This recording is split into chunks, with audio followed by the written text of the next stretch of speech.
Welcome back, guys, to the continuation of my Moscow campaign in EU3 Divine Wind. Last time we were really blessed by the mission gods, and we've managed to not only increase our territory, but we've also been granted cores on them. Now, the main advantage of this is that we're going to have much less revolt risk, and we are going to be getting the full benefits from these provinces. For example, it's an extra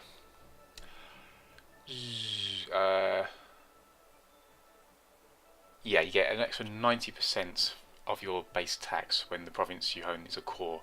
Otherwise, it's only about 10%, I believe. Yeah, 10% for a land province. So, yeah, cores on all this land, really. It's all cored. As a result, we have a whopping 68 surplus each year. So, I'm going to dial back on minting, but the main objective should be investing in the government here. I'm not sure why I wasn't already. But the main objective is to get our armies to a point where we're running at a kind of break-even point. I'm not too concerned about having a massive treasury. I want all of my income to be supporting armies. The current mission we have is to vassalize Twer. They are currently allied with my ally, and the AI is much less likely to join a war. Ah, okay, we're still at war with Georgia. That's good to know. They're much less likely to join a war if they're allied with the aggressor. They will join on Twer's side, if that makes any sense.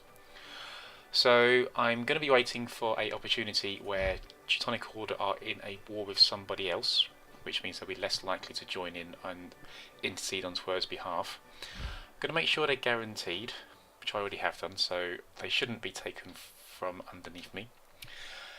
And in the meantime, I'm just going to be waiting for the opportunity, changing up with the armies, because one of Moscow's strengths is their cavalry. We want to have a lot more cavalry in our units here. So, depending on how much I can support, I'm planning to have two forces of about 10,000 each. I have a kind of 50-50 mix between infantry and cavalry, and a besieging force, which will be pretty much all infantry, and artillery later on when we have access to that. So I'll be back when something interesting happens, guys. Cheers! Okay, well that was quicker than I thought. I've only been playing for about a month, and already our allies, Teutonic Order, have called us into a war that has Lithuania, Bavaria, a bit worrying, and Novgorod. Now, I was not planning to deal with Novgorod so soon, but if we check out their army here, we can see that they're only fielding, where are we, Novgorod, fielding 18,000 troops. Now, I've managed to build sort of 16,000 with more on the way, so Lithuania could be a concern here, but I'm going to jump into this war. Lithuania have very recently peaced out with the Golden Horde, so I don't expect them to be much of a threat.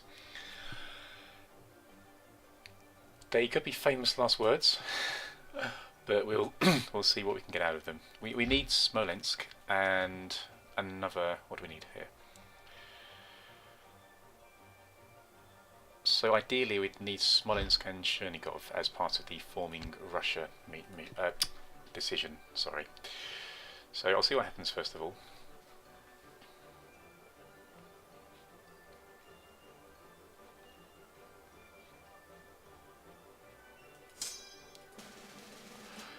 Okay, I'm going to start besieging as soon as I can. With not being the leader of this war, there's always the risk that Teutonic Order will take a random peace for no reason, even though their enemies are beaten, and well, we'll be left with nothing.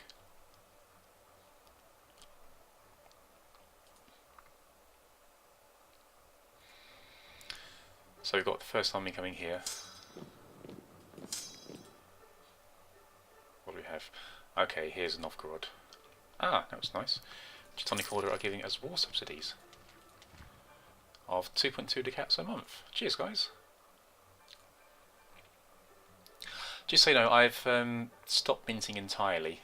That will slow down any inflation, and I've included Riga in my sphere of influence whilst I was away. I've mainly been concerned with spheres of influence because it will increase my diplomacy skill, which could be quite handy for future.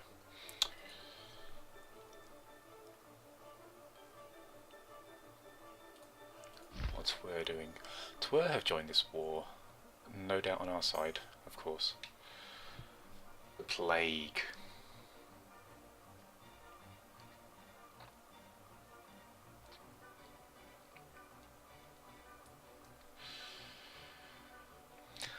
I'm going to lose 42 cats here. Population is well, it contributes to how much tax we get, and tax is it's our main source of income. So I'm hoping it's a short-term loss for a long-term gain. Well, not gain as such, but a reduced negative, shall we say. Ah, so there's no fort in Bryansk. That's a bit strange. Is that common for this area? No, there's just one particular province without a fort. I wonder why.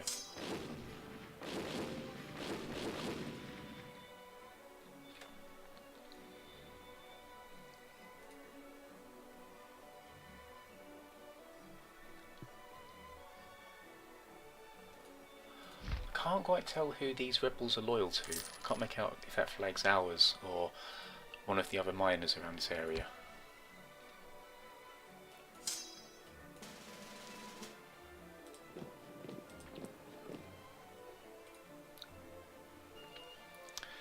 But considering how we've taken this province straight away, I'm going to send this army up to Teutonic Order and see if we can't deal with these armies.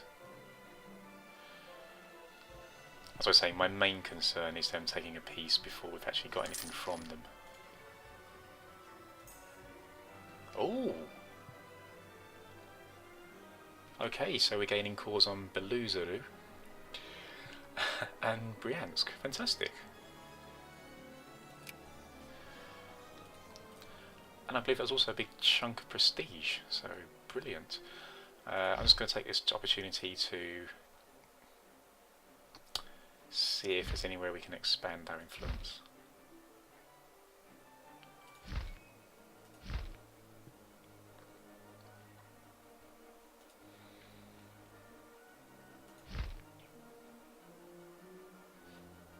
Okay, it doesn't look like that's an option at the moment. It is dependent on your trade range, so, and it has to be a smaller nation, so not really any options at the moment.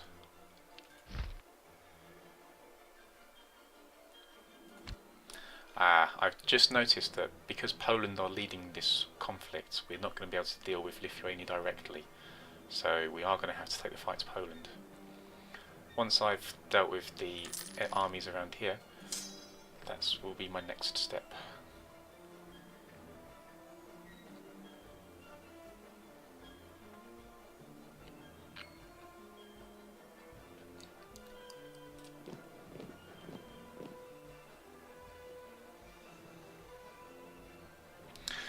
Okay, Novgorod are sieging the provinces here. That does concern me. If they gobble up that territory, I will fail my mission. And the mission does go on course. It's not the end of the world though. Just slows us down a little bit. Ah, where are you going? Oh good, another trade station. Revolt risk doesn't really seem to be a problem at the moment.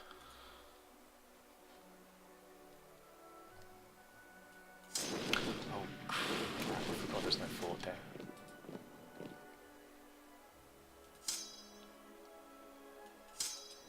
Let's chase them down to Kurland.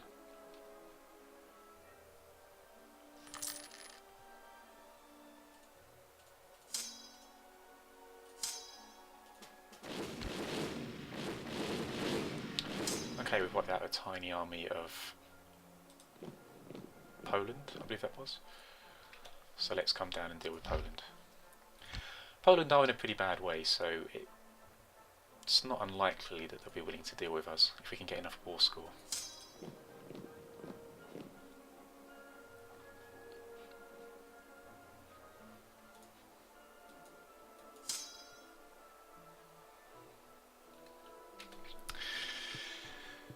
Hang on, I need to think about this.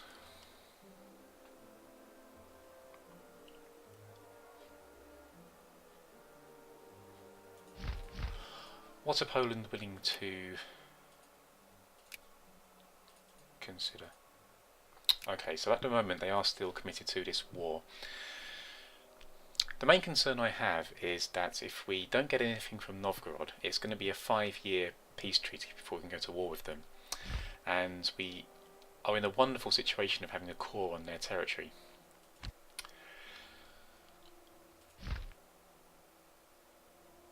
Wait, Novgorod's a junior partner in this war? Why on earth is that? Okay, well it does answer our question. There's not much point going after them when we still need to deal with Poland. Are they a vassal? I don't understand.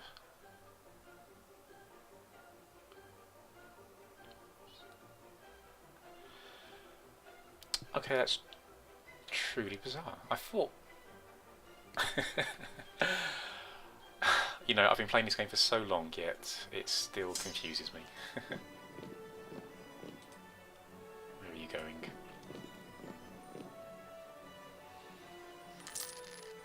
But yeah, I was certain allies could negotiate peace. But obviously not.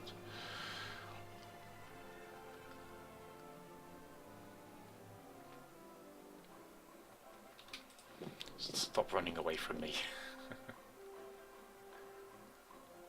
Ah, you've been caught by rebels. Smolensk should pop over to us soon.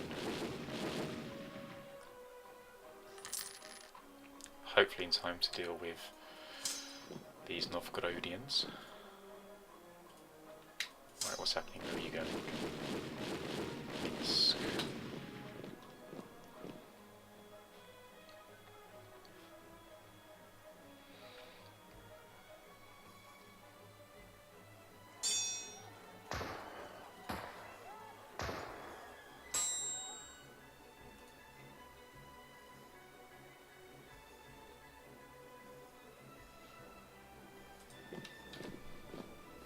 Okay, I'm going to hold off dealing with Poland for now. They're willing to discuss peace, but they seem to think that they're winning for some reason. The junior partner in their personal union is collapsing through rebels, and they are being sieged by different enemies, but they still think they have won.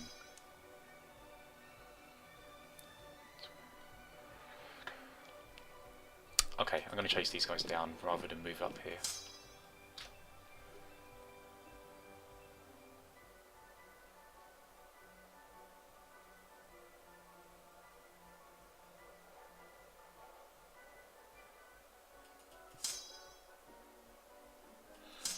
Just realised that we're fighting without a general in one of our armies. It's never really smart.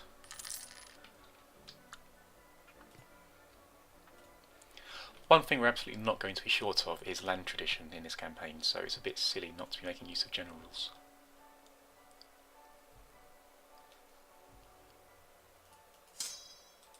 Just going to wait here for a minute to recover our troops.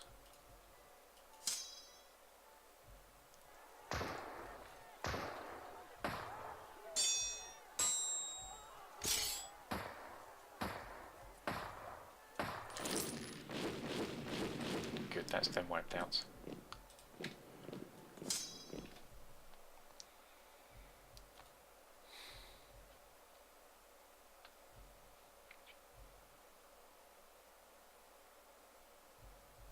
Okay, it's further out of this war now because Poland was the alliance leader, that's good. They're no longer at risk from Novgorod.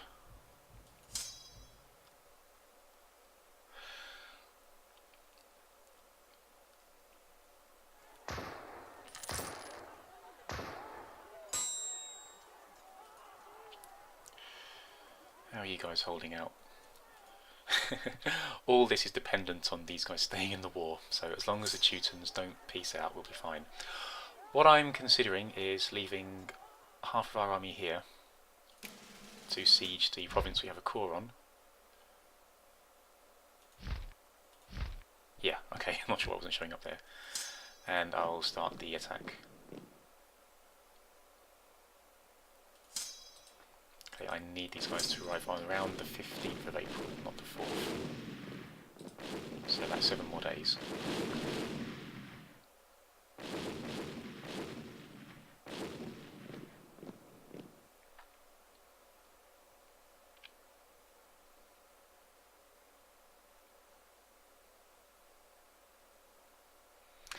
Okay, and not to create suspense or anything, but I'm going to call the video here. I want to keep these fairly short. I'll be back next time with the continuation. Thanks for watching, guys.